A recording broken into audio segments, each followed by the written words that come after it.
Next speaker is Stephanie Alexander. She's a first-generation working-class academic. Stephanie lives in southeastern Ohio and now works as the Director of Academic Support Services at a small college that primarily serves working-class students. Today, she's sharing the study she undertook as a PhD student, in which she explored whether or not students must give up their working-class roots in order to be academically successful in higher education. And I know that this is something that a lot of us are asking the same question. So, Stephanie, are you on? Yes, I think I am. Can everyone hear me okay? Yeah. Okay, I'm going to attempt to share my screen. All right, well, hello everyone. I'm Stephanie.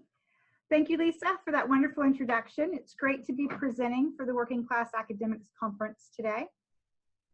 And as Lisa said, I'm going to share with you some of my research. This bit in particular deals with the perceptions of white working class males who live in the Appalachian region of the United States.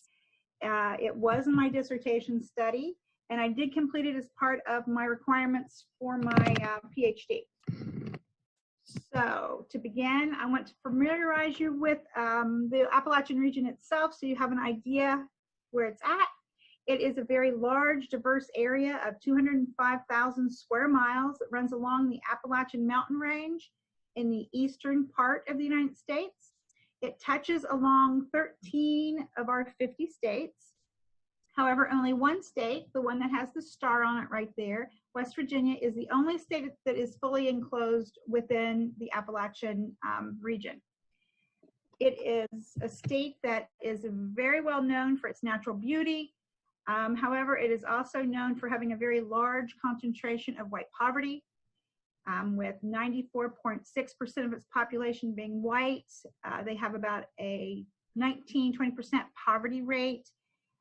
But as far as academic attainment goes, only about 33% obtain an associate degree or higher. And here is our hillbilly. Everyone wanted to see the hillbilly.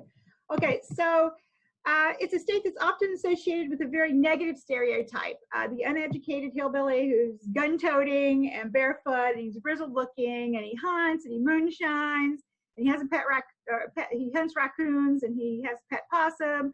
You know, very negative type stereotypes. I'm not saying this isn't true. Sometimes you might find someone like this, you know, but for the most part, in reality, West Virginia is actually more accurately coal country.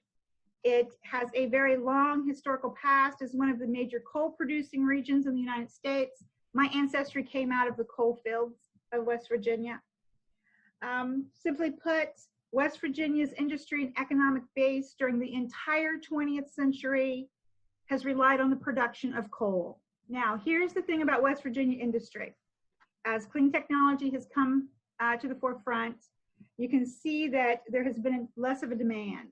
And from about the mid-century, you can see the number of coal miners and the coal mining industry itself has been very very much so reduced.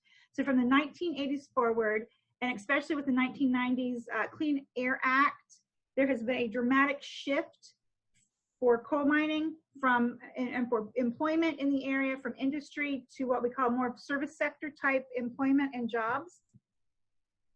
And what this has meant for people who traditionally grew up, became coal miners, had children who grew up, became coal miners, there has been a shift.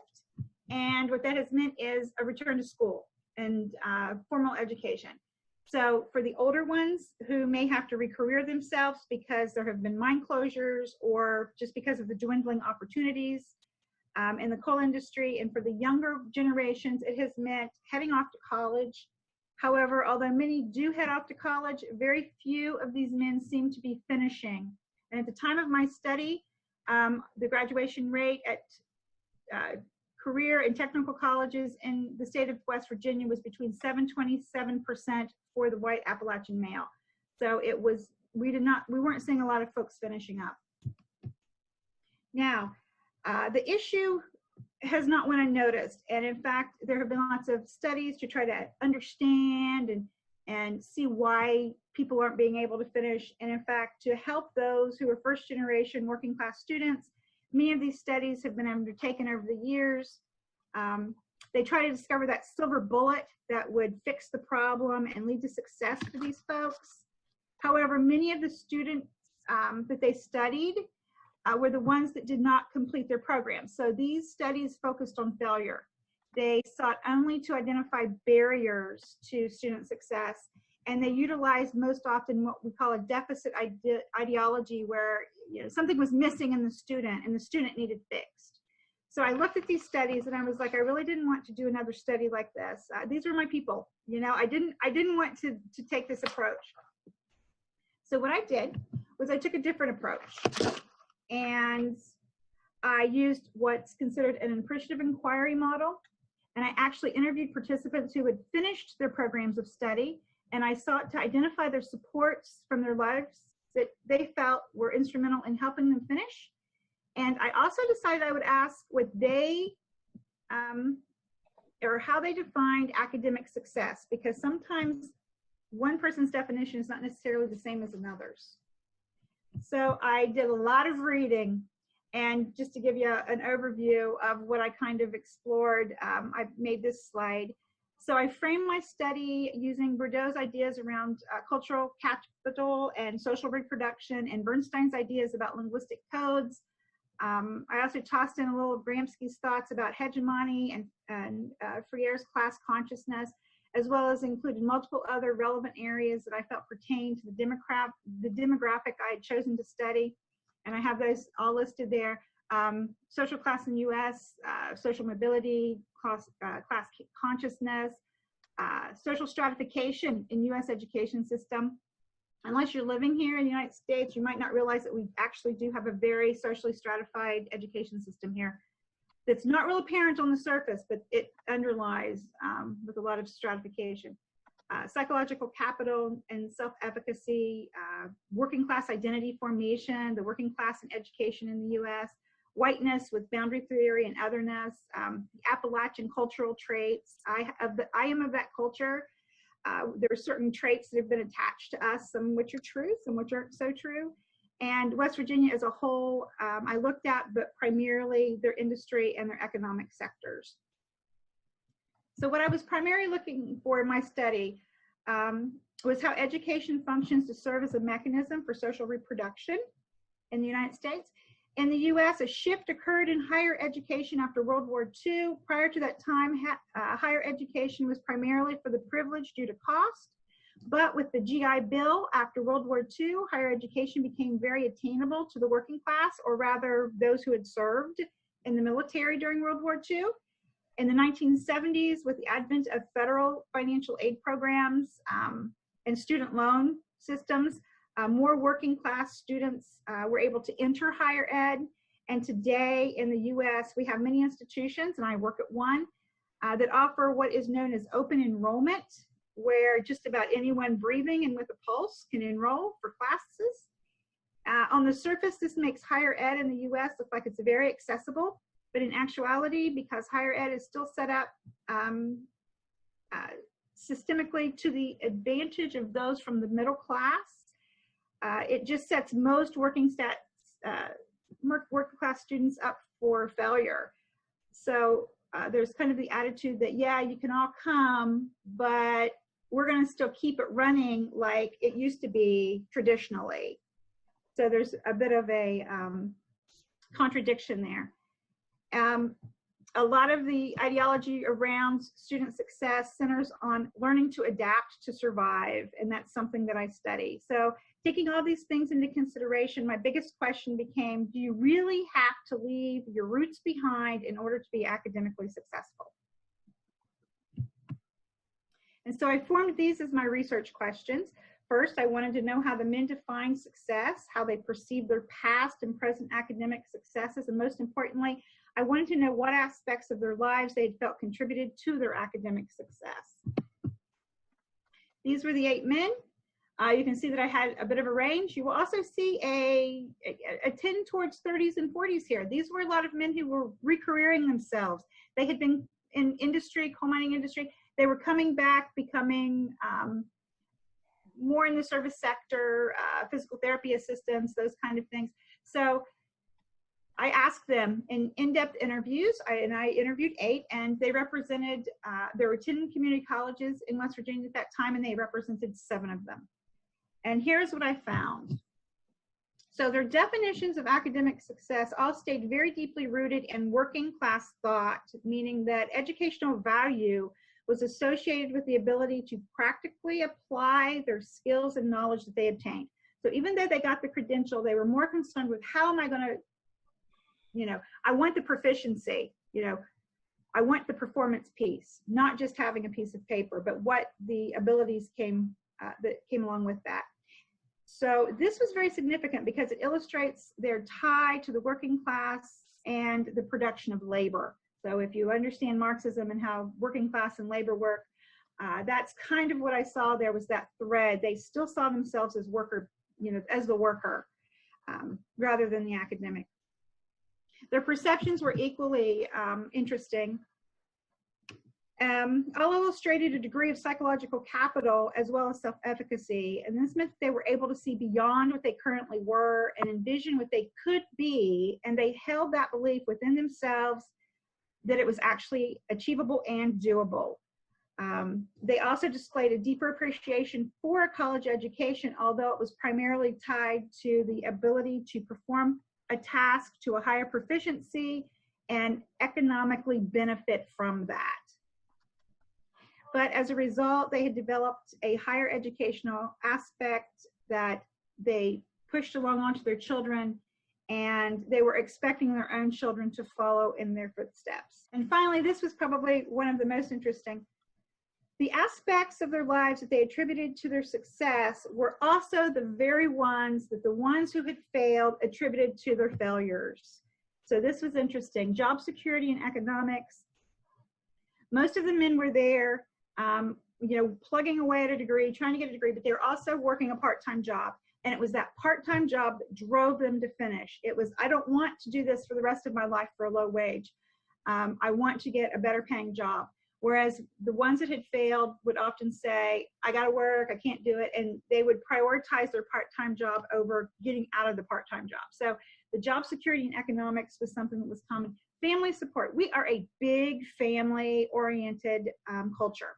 My uncle's grandparents that, you know, third cousin twice removed is having surgery, and I'm going to go to the hospital and be with them. So we have this huge support family network that at times is a burden and a weight around our neck. So where the ones that had failed had let family pull them down, these have let family elevate them, which is very interesting. It was a different dynamic. They had a high degree of self-reliance. They knew they could do it. This often destroys students because they will not come in and get academic support when they need it, tutoring help, example. They think they can do it without help, and they try to do it without help. These guys were self-reliant, but they had also recognized the fact that they could accept help and that it would be all right. And for those who had served in the military, and I have asterisks on the slide before the ones that had served in the military, the discipline that they had developed while in military service, they said helped them be more disciplined to getting their academic work done and to see value in it. Other items that contributed was at some point along the way, except for one of the interviewees, they had developed the love of learning. They had transformed from just doing it because I have to I actually love this because I can apply this, you know, and it will give me an economic benefit. So this love of learning, and they wanted to learn. They had spousal interdependence, which means they viewed their spouse as an equal partner, and they depended on their spouse as much as their spouse depended on them. And then the new expectations that we saw were the evolution of that thought where the working class sometimes thinks, I want my better for my children. You know, the middle class wants to maintain the status quo, whereas the working class says, I want better for my children. This expectation was almost similar to the middle class in that I want this for my children, which is a college education. So it was kind of interesting there to see that evolution. And then many of the personal values that they exhibited were derived from American culture. And they were, the self-efficacy were very well known for being survivors. So a lot of these things, you know, played into that as well. And I thought this quote was very telling. because this was from Peter. He was the youngest one that I interviewed. He was also from the biggest family. He was, and this is not typical in this area, but I thought it was interesting for him. He was the first of his grandparents' 23 grandchildren to earn a college degree, and he was working on his master's. And this was a quote that he said, "I'm working on my master's degree now, but I hope I don't become one of those overeducated people who can't do the job." I know a few of those, and I think we all know a few of those who can't do the job, but they have the degree. So, you know, when I took all this, you know, taking all this into consideration, it's been a few years now, being from the working class myself, I too value that application of knowledge. So I looked at this and I said, so what can I do with this? And what I do is, as a result of my study, I try to apply what I learned through this work in my own work every day. And I work at a small community college with a large number of working class students. And we are now working to redesign the way that our college provides support to students in order to break down those systemic barriers that are sometimes not real clear. For example, instead of attempting to make students college ready and fix them and plug holes that are missing and do these types of things, we're striving to meet students where they are and create a college with processes and a structure. And this is very Freerian, but we're changing our structure of the college itself when we onboard students so that we are more student ready, and that way we can help the students that we serve more fully. And I thank you for listening. So thank you so much for that, Stephanie. I don't know if you've been looking at the chat, but I definitely have. And there are many British people in the chat which are really identifying with your research and also your comments, particularly around the post-industrial areas in the UK. And we do have a question that I hope you'd like to answer. It's from Sue Bentley, and she's interested in your view on community college. And perhaps, and I think we sort of mentioned it earlier on this morning about spaces which are mostly working class and the difference between perhaps a community college and then a university. So I don't know if you've got any thoughts about that. So what was your specific question? My thoughts about community colleges, like their role or their purpose or how we use them in the United States? Well, I suppose it's interested in views on community college versus the university. Well, that's interesting because I have to confess something. I actually work at an institution. If you look at my title slide that introduces me, I work at an institution that is a combined university, 4-year private university in the United States, as well as a public community college. So what we do here is we actually have the first 2 years, if you're a local student, you get a community college rate, okay? And then the 3rd and 4th year, you get bumped up to the private university rate, which is astronomical. But it's interesting because we are like the only institution in the United States that does that. But the role of the community colleges in the United States varies. I think some states see them as more of a junior college or a cheaper start type thing, or a technical training with an associate degree, certificate program. However, other states view them more as workforce development. And West Virginia, which was where my study was done, because I was working in West Virginia at a community college at that time in the state of West Virginia, we had been given the absolute goal of producing workforce. You know, that was our goal, was the 2-year associate or a 1-year certificate program. I think community colleges in the state of Ohio, where I now work, we like to view our community colleges as a transitional, you know, we have a lot of students that come in and take transfer model, or they'll do 2 years of gen eds and then transfer to university. So we see ours a little bit differently. So I think it's a state-by-state thing in the United States. Personally, I think that you can get a good taste at a community college and you might end up in a 4-year university somewhere. All of the men that I interviewed in my study had started off at a community college. They had gotten a degree or a certificate first before they went on through to higher ed. Personally, I went to a public university first. So I didn't have the community college experience, but a lot of people do. 3 of my 4 children actually have had a community college experience. I have had, and one of my 4 children has, well, 2 of them actually, she went on, but they both got degrees from. So to us, a community college is something that is local, that is a little bit less, and it does offer those open enrollment situations. But we're all very competitive with one another. Some of the universities offer that too. So yeah. Okay, well, thank you, Stephanie. I'm going to go on now to Elaine. But again, I think we're going to have some time at the end for more general debate, but also Sahil is back with us now, so I think he might want to have a few minutes after Elaine as well.